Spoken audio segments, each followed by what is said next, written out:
Entonces, bueno, pues muchísimas gracias por seguirnos, por estar aquí. Y hoy tenemos la segunda entrega con el licenciado Omar Alejandro Mendoza, que ha hablado en el programa anterior sobre la cuestión de la relación entre religión y política con este matiz de los sistemas globales.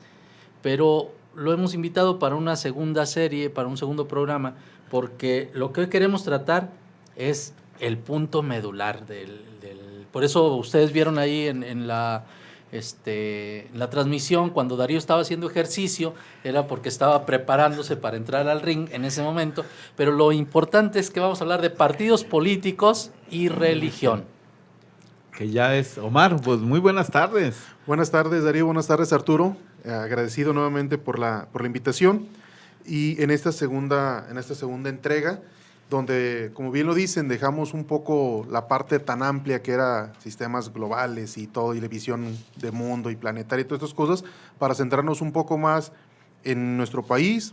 Tenemos la fortuna o la desgracia de estar en un proceso electoral y también poder hacer algunos matices o algunas anotaciones al respecto.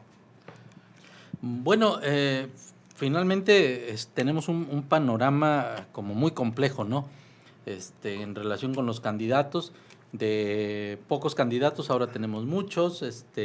Más Digo, todavía ya ni siquiera voy a decir el número porque no sé si detrás de estos días va a aparecer uno más o dos más. ¿Qué tal que aparece alguien hasta por ahí levantando la bandera? Y como los perfiles de los magistrados también son flexibles, es muy posible que en su interpretación de la ley pues algo también hagan y le den chance a más personas. Entonces todo el mundo tiene derecho a ser presidente de México, por lo menos a desearlo, ¿no? Si es mexicano. Pero bueno, ¿cómo miras, Omar, esta relación de los partidos políticos con la religión en nuestro país? ¿Hay relación o no hay?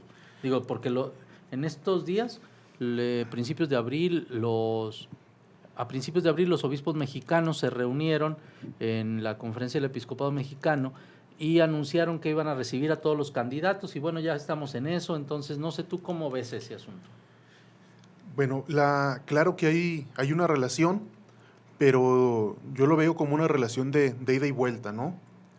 A los obispos o a los diferentes credos religiosos les conviene tener relación con las diferentes autoridades municipales, estatales, federales, pero también es al revés, ¿no? A veces piensa uno de que, ay, el político va a abusar o se va a transear o va al ministro de culto de X o Y credo, ¿no? Y al revés, no, pues es que se están abusando, es que es una relación ida y vuelta, ¿no? El programa pasado lo cerramos con esta visión del hombre como bidimensional, entre política y religión, ¿no?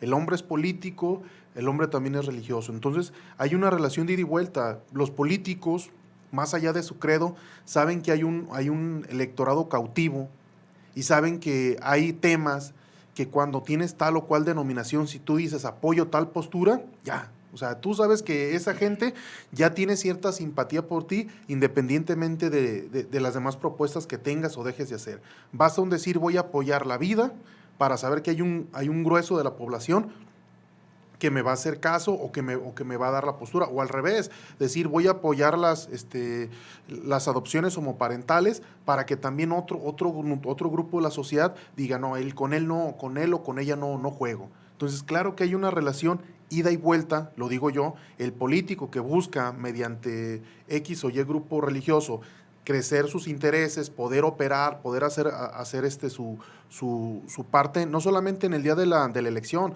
sino durante su gestión, y también al contrario, ¿no? El ministro que se ve favorecido, que busca alguna cosa mediante la relación o el trato con un cierto político. Sí, bueno, porque si tú recuerdas, y yo creo que vas a estar de acuerdo, Darío, en este asunto, hay relaciones fácilmente identificables, históricamente identificables, como la relación entre el PAN y los católicos. Acuérdense de aquel yo que decían, como en tono de broma, acuérdense de votar por los colores de la Virgen, o del PRI con la luz del mundo. En sus orígenes incluso hay una relación entre el fundador de la Luz del Mundo y el presidente Plutarco Elías Calles. Luego, o la relación entre el PRI y el cardenal Aguiar, que es conocido como del cercano al grupo de Atlacomulco, o el cardenal Robles, que también algunos lo identifican cercano a los grupos priistas, pero también en diálogo con los panistas, o el PRD, que en algún momento su base o parte de su base fueron las comunidades eclesiales de base, que nutrieron en algunas partes a este movimiento, o los movimientos de izquierda ya antiguos como que fueron bien vistos por algunos obispos mexicanos como don Sergio Méndez Arceo, o Samuel pensamientos Ruiz. muy abiertos como el de Samuel Ruiz o el de Arturo Lona. Actualmente Raúl Vera. Actualmente Raúl Vera, que tienen esta perspectiva más cercana a aquellos movimientos de izquierda, aunque no radicalizados, pero bueno, hay relaciones fácilmente identificables si uno rastrea en la historia. No sé tú cómo lo ves también. No, sí, yo estoy de acuerdo con todo lo que he estado señalando. Incluso menos sabemos de las minorías religiosas con respecto a este punto de cuestión. Algo que se ha señalado es que menos las diferentes iglesias evangélicas tienen pues, o más bien se han abocado a respaldar la cuestión de Juárez. Y cuando dicen a Juárez no significa pues toda la política juarista, sino en particular la cuestión de la pluralidad y la separación iglesia-estado, ¿están de acuerdo? Y la de pluralidad religiosa. En ese término sí los grupos o las iglesias evangélicas se han manifestado, pero estoy pensando en algunos otros grupos, estoy pensando en grupos originarios, hay muchísimos problemas a veces al interior porque unos se vuelven priistas, otros panistas, otros al PRD o incluso a otros partidos, ¿no? Mucho más pequeños. Y en esos grupos indígenas también a veces la cuestión política es muy variable, ¿no? Depende, me parece, pues, cómo los que estén en campañas hayan llegado a ellos. Ahora en este estado se dice que casi todos están, ¿cómo se dice?, recorriendo, ¿no? Por ejemplo, el estado de Jalisco. Entonces han ido a los diferentes municipios. No sé con el grupo de los Birraritari o los Huicholes, ¿qué se les promete, ¿no? En este caso, ¿hubo alguna vez en este estado mexicano un plan para crear esta zona, implementarla? Estoy pensando en el plan Huicot, allá en los años 70, Huicholes, Coras y Tepehuanos, y que fue un fracaso, pero tremendo, ¿no? Tremendo ese plan. Y solo quedó el nombre. Había, por cierto, yo soy de la ciudad de Durango, ya, bueno, hace muchos años. Había un hotel que se llamaba el Huicot. No, hasta una salsa picante.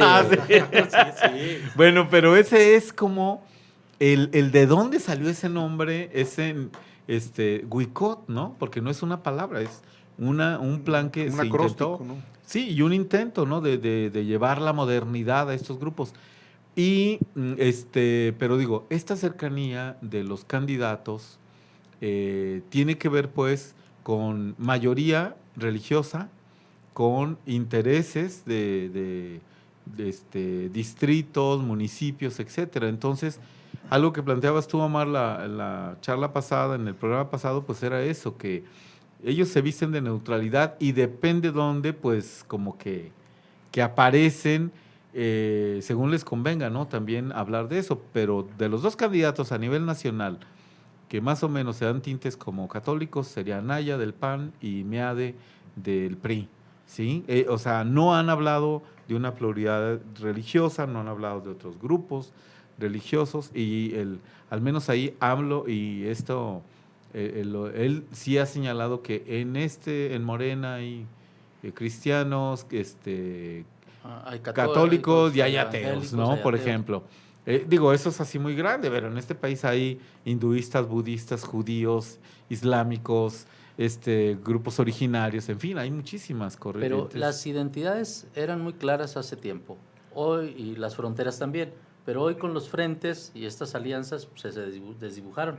Entonces yo no sé, Omar, ahí tú cómo ves. Para mí eran relaciones identificables, pero yo estoy perdido. Precisamente es el tema, vamos a regresarnos un poco, cuando dicen si hay relación política y religión, quisiera plantearles la siguiente postura, ya la discutimos.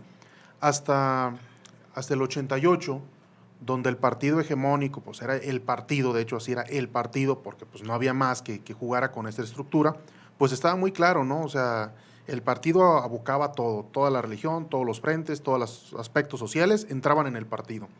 Con la elección contra Cárdenas, que hubo esta fragmentación interna entre el modelo capitalista que había empezado de la Madrid y que continuaría Salinas, y esta parte de que los cardenistas que seguían con este anhelo revolucionario, la redistribución, toda esta postura totalmente en contra, que se salen del PRI, buscan la opción y se van a la elección. Todos los que la vivieron dicen que se la robaron, y luego nos hicieron el favor de quemar las boletas para que quede la duda para los siglos de los siglos. Entonces, había como muy claro cómo se jugaba, ¿no? La religión católica, el PRI. No le busques, no le pierdas, así de claro estaba la situación. Después de esto, se da este proceso en el que se van ajustando y se va diversificando la visión, ¿no? ¿Cómo? Se da una transición democrática, ya no hay un solo partido dominante, ya no hay una sola forma de entender la política, y surge el PRD después de la elección del 88, y para el 97 es cuando se empieza lo que se llama la transición democrática, donde gana Zedillo, la última de carro completo, y a partir de 1997 es cuando pierde la mayoría en el Senado, cuando pierde la mayoría en el Congreso, y cuando el PRI se encuentra en una situación diferente. Me tengo que sentar a platicar con alguien que no piensa como yo. Me tengo que sentar a convencer a alguien que de entrada tiene una postura diferente a la mía. Y se empieza a dar una diversificación. Entonces, yo este punto lo tomaré que si hay una transición democrática o a la pluralidad, pero también en el aspecto religioso. Ya el catolicismo sigue siendo mayoría, aún hoy, después de casi 20 años, sigue siendo mayoría, pero empiezas a encontrar expresiones diferentes de fe. Empiezas a encontrar expresiones diferentes de cómo vivir la religiosidad o la espiritualidad. Y también tienes que decir, así como yo puedo expresarlo en las celebraciones católicas, bueno, pues también el católico debe de entender que hay otras expresiones diferentes a las de él y que tiene que empezar a jugar con esta pluralidad. Por eso digo que tanto política como religión van de la mano. Cuando se quebró la totalidad política, también se quebra la totalidad religiosa. Cuando ahora hay un montón de partidos, de expresiones políticas, también hay un montón de expresiones religiosas. Decían hace rato, pues era bien claro, ¿no? El PAN, que de hecho es conocido como democracia cristiana, fuera de México, sí, dijo, sí. Es porque tiene todo este apoyo, tiene unos valores bien claros, o sea, está bien claro a lo que juega el PAN. Pero ahora también a lo que antes era impensable, tenemos un partido Encuentro Social, el PES, que es de cristianos. Tuvimos un partido humanista que ya desapareció, que a partir de las bases... O el movimiento sinarquista también, que era católico. Sí, digo, que lo que hacen es, a partir de las bases, empiezas a armar una propuesta política. Y yo digo, para mí, se me hace lo mejor. Si tú quieres que alguien lleve al Senado, lleve al Congreso tus propuestas de cómo entiendes la convivencia religiosa, pues organízate y haz la política. ¿Por qué? Porque si no lo haces tú, pues alguien más va a armar una propuesta y va a preocuparse por sus intereses. Y aquí hay una cosa que se ha satanizado mucho, la palabra interés. No, es que tienes intereses. Bueno, de eso se trata al final de cuentas. En la política los intereses no son malos. Mis intereses son beneficiar, en el caso, por ejemplo, de un diputado, pues a mi distrito. Si soy diputado del distrito 1, pues yo voy a luchar porque la mayoría de cosas beneficien a la gente, o a legislar para que la gente del distrito 1 sea beneficiada. Al final de cuentas, eso es lo que hacen. Ahora lo que hacen son los grupos de interés. Ya lo decía Darío, la parte de los cristianos. ¿Por qué ven la visión de Juárez? Pues porque les daba más cabida, les daba juego, les daba existencia. Se hizo la misma Secretaría de Gobernación. Uh-huh. Está ahí el anexo que es de asuntos religiosos. Gobernación, que es, digamos, que es el presidente hacia adentro, que es el que le maneja el día a día. ¿Por qué? Pues porque, digo, tenía esta visión. Entonces, recapitulando un poco, para el 88, 92, cuando era este tiempo, estaba bien claro, católicos, priistas, punto. 20 años después, hay católicos, hay expresiones de fe, los mismos, por ejemplo, hay diputados que han salido de la luz del mundo, hay de otros credos que ya no es así como el automático, ¿no? Antes decía, pues ¿para qué digo que soy católico? Si todos somos. A ratos ahora sí conviene decir, de hecho lo que decían, Meade y Anaya abiertamente dicho somos católicos. Y Andrés Manuel... También Margarita. Bueno, Sí, Margarita... sí, no, ella lo pregona a todos los demás. Pues y al rato el Bronco también, digo, ya al paso que vamos y el que se sume, ¿no? Pero la forma de atacar es, nosotros somos católicos, Andrés Manuel no, Y usted que creo en Cristo, es cristiano, no, es que es cristiano de lo del mal, y tiendan a jugar con esta visión de que el que es cristiano y no es católico tiene un montón de problemas y no sé cuánta cosa. Es a lo que juegan ellos desde la política. Por eso, bien lo decías, Arturo, hace tiempo estaba bien claras las coordenadas. Ahora estamos en una sociedad plural y diversa, y eso se ha convertido o se ha transmitido a la religión y a la política.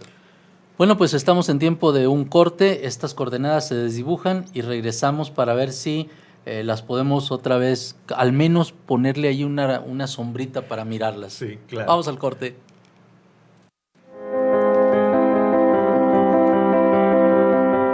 Está usted escuchando Creencias Religiosas.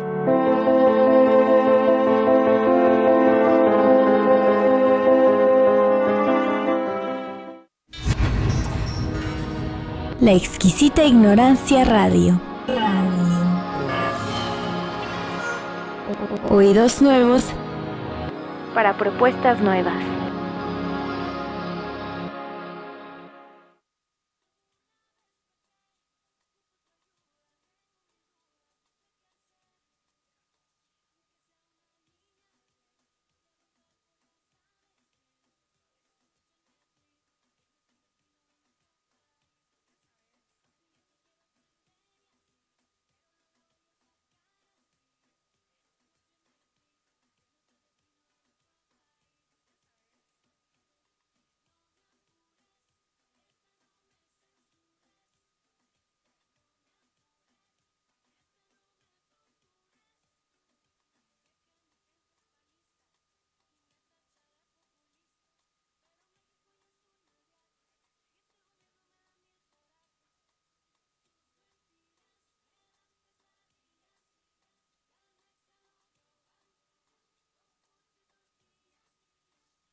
Escucha la selección musical y comentarios al margen de Culposos, de Guilty Magazine México.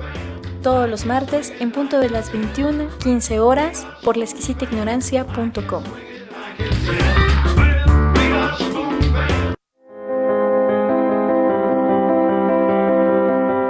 Está usted escuchando Creencias Religiosas.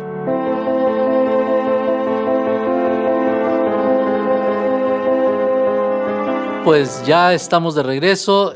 Muchísimas gracias por continuar con nosotros. Acabamos de escuchar una melodía que resultó polémica, ¿no? Todo o- un video así, ¿cómo se podría decir? Que causó, bueno, al menos Revuelo. revuelo, que se llama La niña bien. La niña viene. A ver, Omar, cuéntanos un poco de esto y de estas relaciones que tú alcanzas a ver. Va. Recordamos que, o en el corte pasado decíamos que había como las coordenadas estaban muy claras a finales de los 90, mediados de los 90, y a partir de ahí se empezaron a desdibujar, ¿no? Ya no era tan claro las coordenadas, empezaba a haber más opciones políticas viables, digo, porque pues igual pues, había partidos políticos, pero con posibilidades reales de ganar las empezó a ver, y también otras opciones religiosas. En ese contexto, para esta campaña, hace unos días, sale este video filtrado en redes. Ya desde que empieza filtrado en redes, pues ya es, o sea, no hay nadie que se lo atribuya, ¿no? Entonces, como nadie se lo atribuye, pues de ahí empieza toda la parte teórica, ¿no? Que si lo hizo X, que si lo hizo Y, que si lo hizo A, que si lo hizo B. Hermenéutica aplicada. Sí, lo que sí es cierto es que retoma los elementos así clásicos o básicos, lo que decíamos de los 90s, ese lo pones en los 90s y hubiera sido casi para que sacaran a patadas a todo el que dijera que simpatizaba con López Obrador, que es a lo menos lo que dice o que está apoyando. Apoyando que está apoyando, ¿no? No, volvemos a lo mismo, como no lo sacó directamente el partido, pues no sabemos si es la estrategia de lo filtro porque me va a apoyar, o es el contrario, que lo va a tratar de exhibir y lo va a tratar de poner. Lo que sí es cierto es que exhibe lugares clásicos de una familia alta de Guadalajara, la parroquia de San Javier de las Colinas, que es el ícono por antonomasia, ¿no? de esto, por donde se pasea, digo, no se va a pasear por Avenida Tonaltecas, no anda por el Parián, o sea, anda por la parte de Guadalajara que encaja en todo este perfil, ¿no? Y al final de cuentas lo que hace, dice, me reconozco que soy de este estilo de vida, que soy en estas coordenadas, pero mi intención es por este candidato. Pues ahí el cruce, bueno, es clase social, pero también el video inmiscuía a mucha gente, entre ellos a Liteso, Arturo. Y creo que Liteso sacó un comunicado precisamente diciendo que pues ellos no, primeramente, no, ellos lo producían, y los lugares donde aparecían supuestamente pues habían sido incorporados al video, no Sí. filmaron en situ, pues. No, efectivamente, sino que se trabaja pues con una serie de supuestos de este grupo, de este sector de la sociedad tapatía, pero que también me parece que puede reflejar otros espacios de la misma sociedad mexicana, otros grupos de la misma sociedad mexicana, no solo la tapatía. Efectivamente se presenta como si fuese un video elaborado para un trabajo dentro de una materia de la universidad, pero varias cosas hay que señalar. La materia no existe en el currículum de ninguna de los programas académicos de la universidad. La alumna no existe en la universidad, no está, es más, no tenemos elementos como para decir existe una persona con estos datos de identidad. Entonces, pues finalmente la universidad inmediatamente desconoció este asunto y por estas razones. Pero lo más importante, como dice Omar, a mí me parece no es el asunto de si estaba una universidad, que en este caso para muchos está vinculada con el catolicismo. El ITESO se presenta como una universidad de inspiración cristiana, lo cual hace un matiz ahí.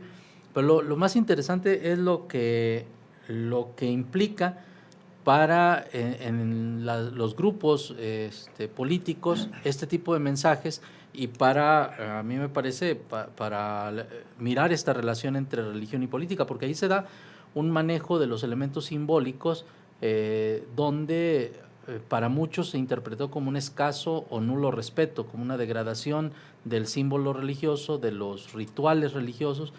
Y por supuesto que entonces esto tiene una intencionalidad que no sabemos para qué se utilizó. Si se pretendía, como dice Omar, expresar el apoyo a un candidato o expresar justamente el rechazo a un candidato. Entonces, bueno, hay muchos mecanismos ahí donde los elementos religiosos y políticos se encuentran, ¿no?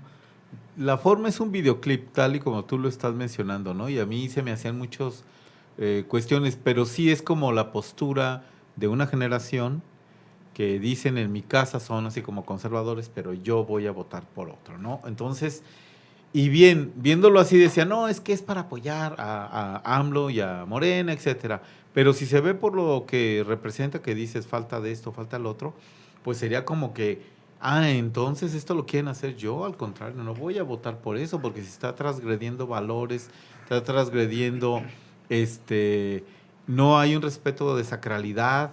Esta cuestión de, tampoco el sacerdote que sale ahí es un sacerdote, No, ¿no? efectivamente. Porque baila con la chica y le dice, sí, tú haz lo que tú crees.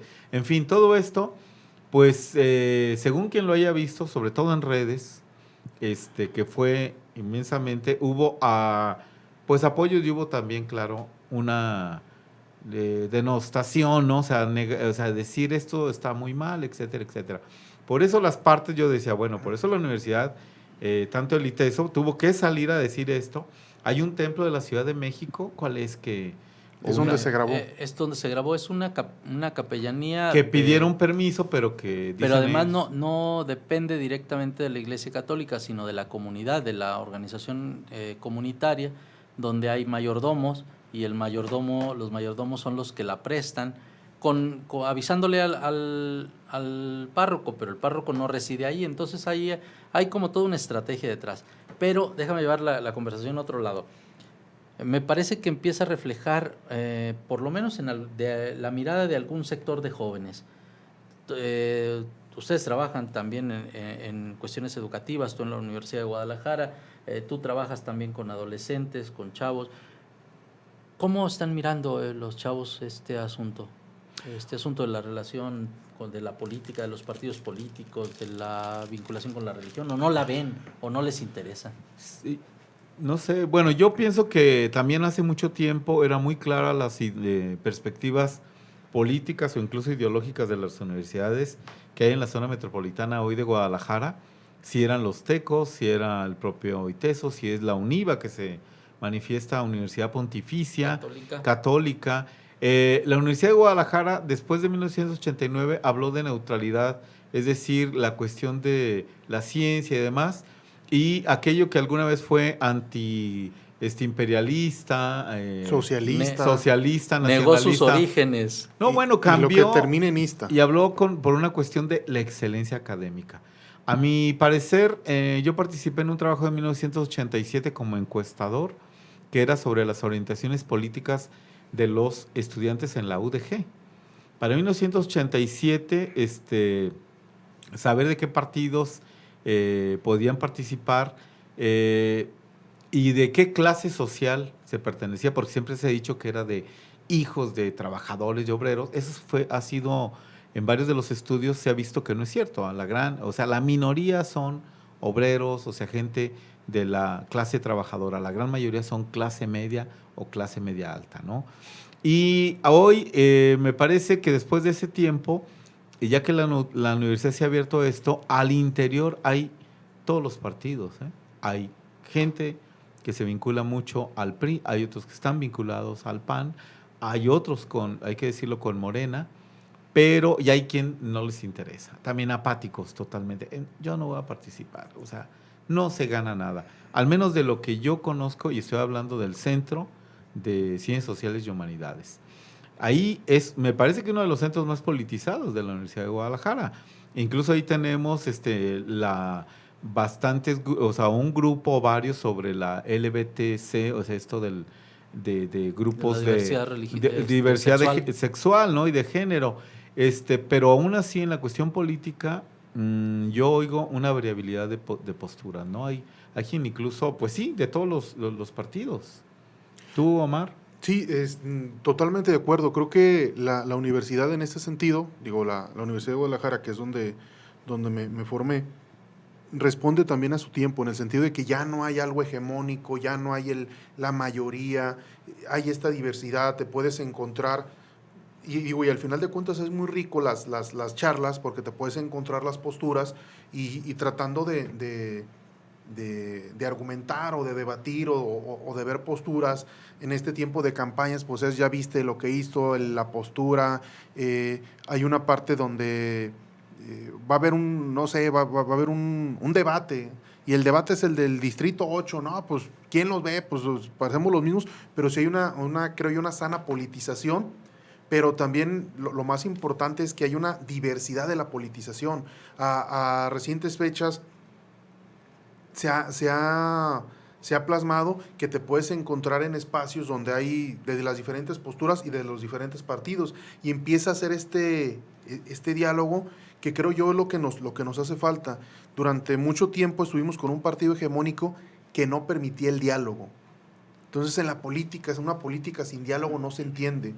Inclusive la política surge del disenso en busca de un consenso, y antes era al revés. Ya tenemos la neta del planeta, ya tenemos el consenso, pues ahí les va la línea y el que se mueva no sale en la foto. Aquí así vamos a jugar. Y ahora creo que como jóvenes estamos aprendiendo, así literalmente, cómo es dialogar en la política, cómo podemos estar sentados, cada quien representando diferentes posturas, diferentes programas, diferentes proyectos, y la parte creo que falta todavía madurar ahí es entender que se puede dar una amistad, entender que se puede dar una relación con esta politización, y que también también se le suma el ¿cómo se llama? La tinte religioso ahí a la par, ¿no? Que ya dentro de, ¿por qué? Porque luego es al revés, como la mayoría son católicos, y en la zona occidente y en Guadalajara 82%. No se diga. Entonces, la mayoría son católicos, pero la mayoría católico también tienes el problema de que un católico puede apoyar al PAN, puede apoyar al PRI, puede apoyar a MC, puede apoyar a Morena, y también esa es otra forma de verlo, ¿no? Sí, podemos coincidir en un grupo religioso de alguna parroquia, ser vecinos de una parroquia, pero uno apoyar a un candidato y otro apoyar a otro. Y también es esa parte rica que creo yo nos estamos enseñando o estamos aprendiendo a tener ese diálogo. Un diálogo político y religioso. Y sabiendo que el diálogo es eso, ¿no? No las puedo ganar todas, no las puedo perder todas, y al final de cuentas, como lo veo, ¿no? Hay una respuesta o hay una pregunta que responde. La religión responde qué sigue después de la vida. Cada quien te va a decir cómo responder a esa respuesta, ¿no? A esa pregunta, perdón. Y la política responde, oye, tenemos cómo nos organizamos para resolver nuestros problemas. Y cada quien dirá, abre mercado, cierra mercado, da ayuda social, menos ayuda social. Al final de cuentas es responder la misma pregunta. Y creo que entre más vayamos pasando a ese balance, podremos ir mejorando, porque serán expresiones más cuidadas, serán expresiones más terminadas. Recuerdo que en una materia nos llevaban y decían, hicimos una práctica en un ayuntamiento y fuimos a una sesión. Dice, no, pues es que aquí tenemos el 99.9%, las decisiones las hemos tomado con mayoría absoluta. Dije, pues esto no sirve. O sea, es imposible que en una mesa nos sentemos y el 99.9% estemos de acuerdo en todo. O sea, yo aunque sea voy a decir, oye, ¿sabes qué? Recórrela como, quítale el título, digo, a veces hasta lo que hacemos normalmente, ¿no? Digo, es imposible que se dé esto. Y esta es la parte que creo yo estamos aprendiendo a vivir, salvo que ustedes digan otra cosa. Nada más, para antes del corte, una cuestión. Estamos hablando, la pregunta fue sobre la población estudiantil, porque nos podrá alguien decir, oye, pero ahí varias de tus autoridades o la gente que está al frente de esta universidad, pues va por varios partidos. Y yo ahí diría, efectivamente, ahí es otro, pero al menos al interior, hasta ahorita yo no he encontrado una, ¿cómo se llama? Una estrategia que te pida que tienes que votar por alguien, ¿no? Y si llegara así, bueno, pues tú les puedes prometer lo que quieras. Finalmente, en lo privado tú votas como quieres, pero una cosa es que hay varias autoridades o personajes de la universidad que están yendo hacia cargos públicos y por diferentes partidos, diferentes partidos, pero al interior hay esto. Igual que en religión, hay de muchas religiones al interior del CUSH, por ejemplo, e incluso una gran mayoría que se muestran como agnósticos o ateos. Hay por ahí el maestro Martín, ahí se me fue ahorita su nombre, está haciendo una tesis de doctorado en torno a la cuestión del ateísmo en alumnos de Ciencias Sociales y Humanidades, ¿no? Entonces, hay diversidad política y otra religiosa también. Sí, como ven, cuando empezamos a aterrizar las cosas se complejizan. En el siguiente corte hablaremos también de la formación de cuadros, las universidades como formadoras de cuadros políticos, pero también las instituciones religiosas que aunque pareciera que son formadores de cuadros religiosos, también tienen intenciones de formación de cuadros políticos. Entonces, bueno, vamos al corte, vamos a escuchar otra melodía. Que es la respuesta a la anterior. Digo, para que no nos vayan a acusar de que somos, estamos moviéndonos en una sola dirección, ¿no? Es que aquí entra ya una nueva cuestión, o sea, otra variable, es la clase social, ¿no? Exacto. Vamos a la siguiente.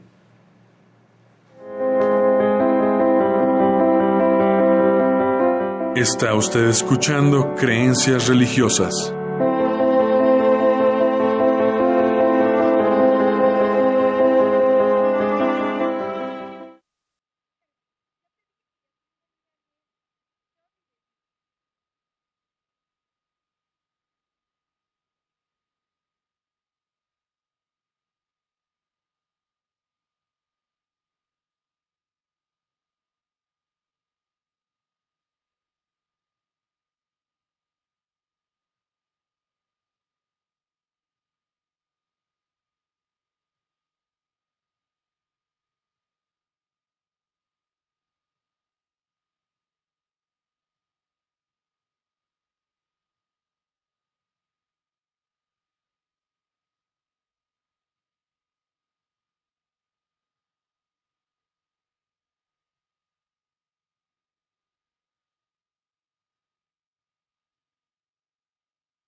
Asociación Libre, Psicoanálisis, Filosofía y Cultura. Sintoniza todos los lunes en punto de las 19 horas a través de laexquisitaignorancia.com.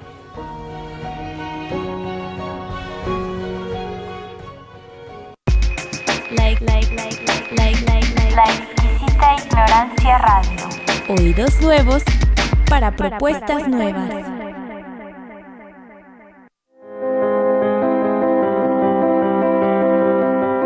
Está usted escuchando Creencias Religiosas.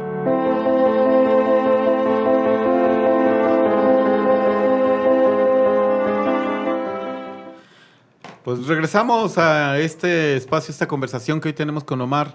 Está muy movido, ¿no? Ahora el ritmo. Y la canción, bueno, que acabamos de escuchar.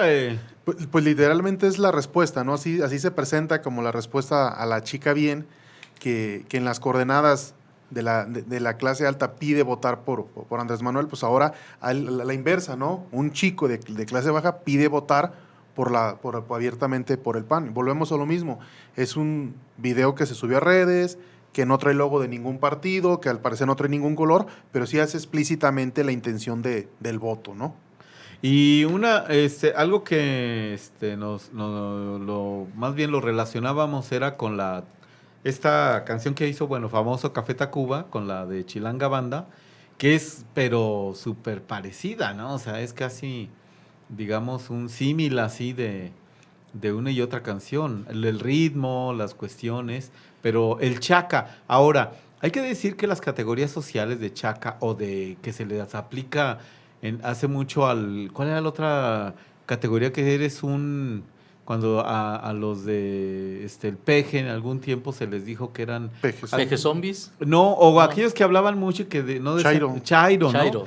Entonces, hay que decir esto, que la categoría que se aplica a chaca, chairos, etcétera, hay que preguntarse por qué grupo la produce, para qué la produce y a quién se la aplica. Y en este caso, pues, cuando se habla de chaca, entonces sí es una categoría que un grupo se le ha aplicado a otro con respecto a ciertas características, resaltarlas, denigrarlo, etcétera. Pero sí hay que ver esto, que estas categorías fueron producidas por un grupo y con un objetivo, ¿no? Pero al mismo tiempo presenta la ruptura de estereotipos, ¿no? Una persona como en esta melodía, perteneciente al parecer, incluso por las imágenes, a un estrato con dificultades económicas muy severas, resulta que vota por un partido que está identificado con el sector empresarial, ¿no?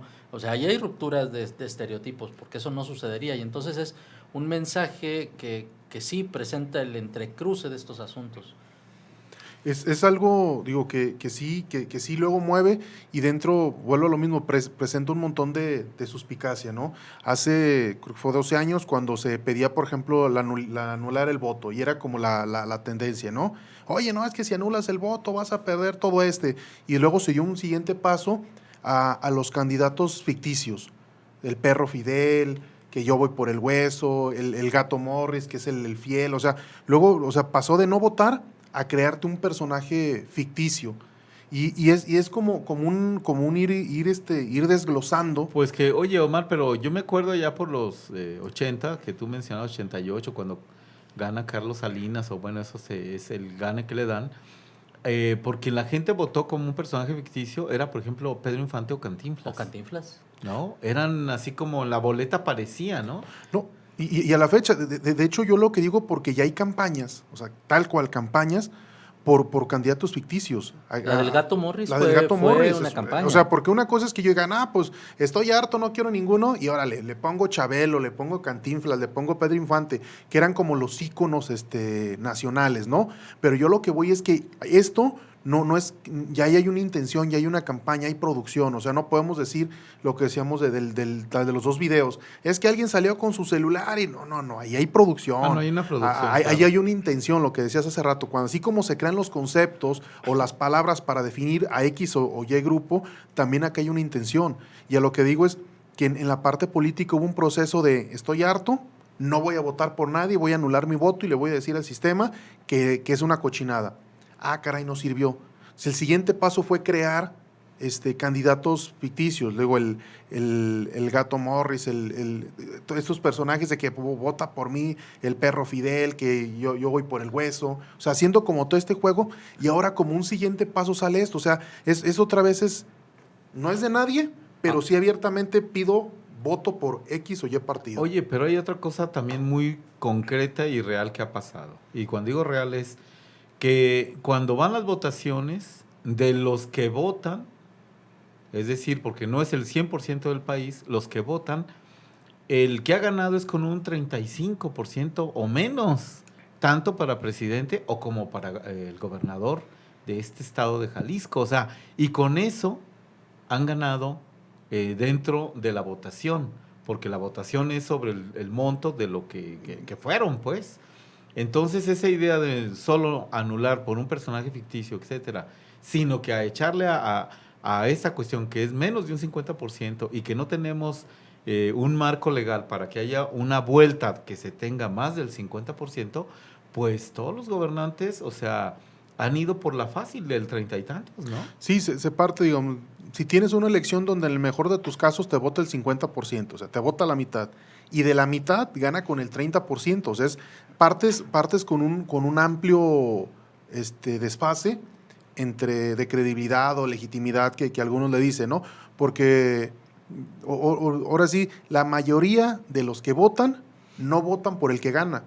¿Por qué? Porque se distribuyen los votos entre todas las opciones y termina siendo presidente, como bien lo dices. O sea, a partir de la reforma del 97, pues nadie va a sacar más de tantos votos y cada vez vas a ganar con menos votos. Es más fácil que vayan bajando, digo, los electores. El porcentaje. Se distribuye, o sea, que cada vez a lo mejor en esta, no sé, a lo mejor puedes ganar hasta con el 30%, porque luego los otros candidatos pues también van a tener que operar su maquinaria. ¿Es algo así como que entre más candidatos, más dispersión del voto? Sí.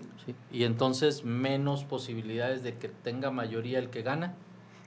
Así es, porque si tienes dos, pues uno tiene que tener 50 y 60 y 40, una cosa así, ¿no? O 51 y 49, o sea, tiene que tener un alto índice, que es lo que pasa en Estados Unidos, que ya se andan entre dos y está bien claro, demócratas y republicanos, órale, no hay más.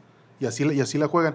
Y acá como lo vas a ir, lo vas abriendo el abanico, y lo que decía Darío, no hay una segunda vuelta para decir, a ver, pues había 5, pero de los 5, pues estos 2 son los que más tienen posibilidades de ganar y vamos con esos 2. Como tampoco se ha abierto esa opción, obviamente que el que llega con muy poca gasolina, ¿no? Y repito, pues van a decir, pues la mayoría de los que votaron no votaron por ti. Pues sí, es cierto, no votan por él. Así tengas el 35%, no es mayoría porque el resto de los votos se va a distribuir entre todos los candidatos. Y entre los que no votaron. Además, más bien el resto de los votos se distribuye entre los candidatos.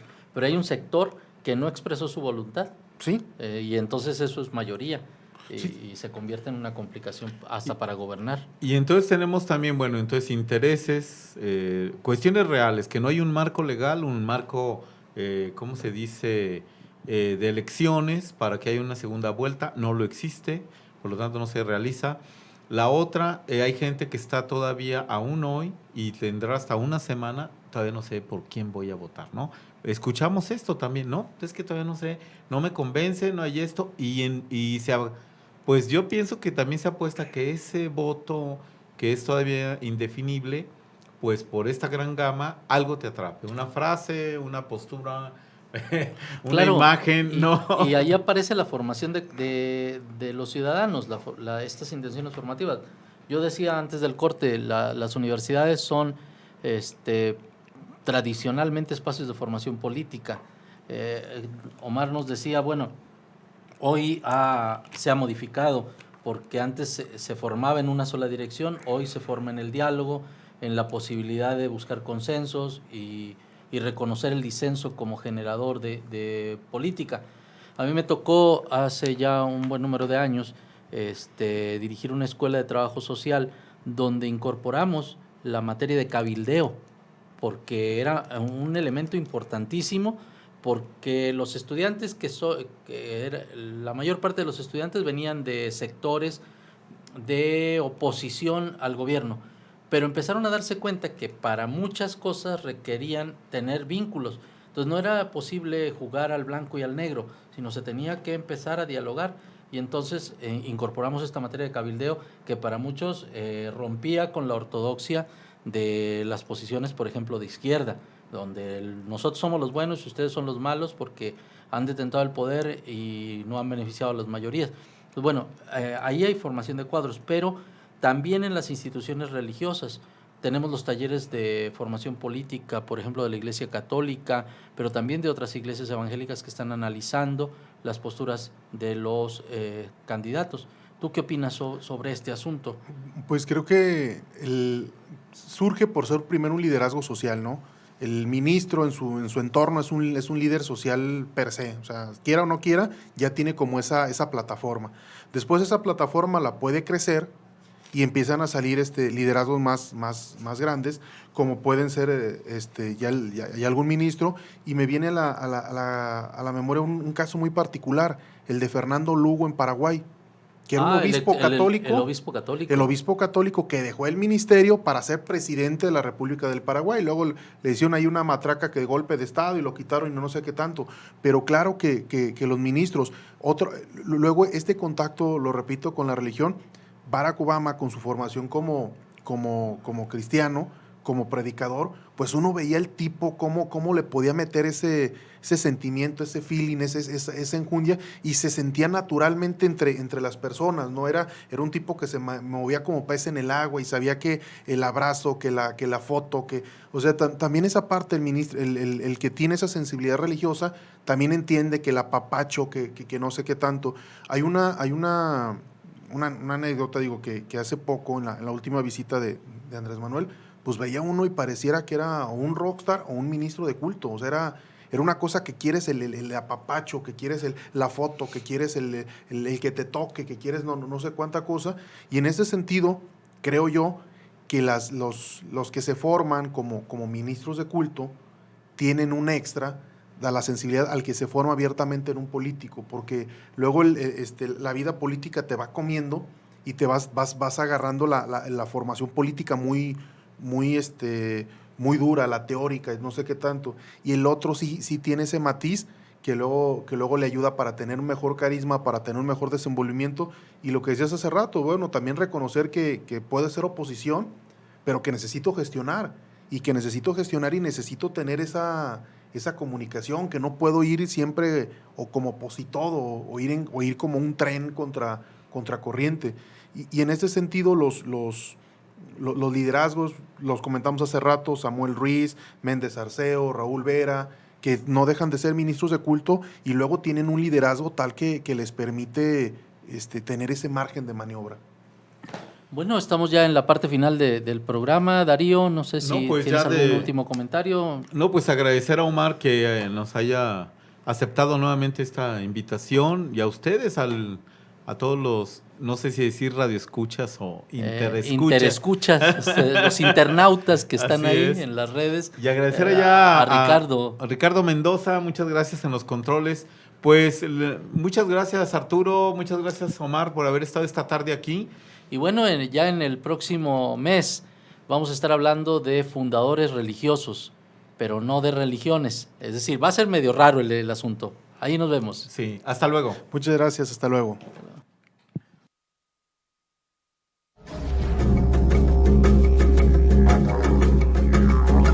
Creencias religiosas concluye por hoy.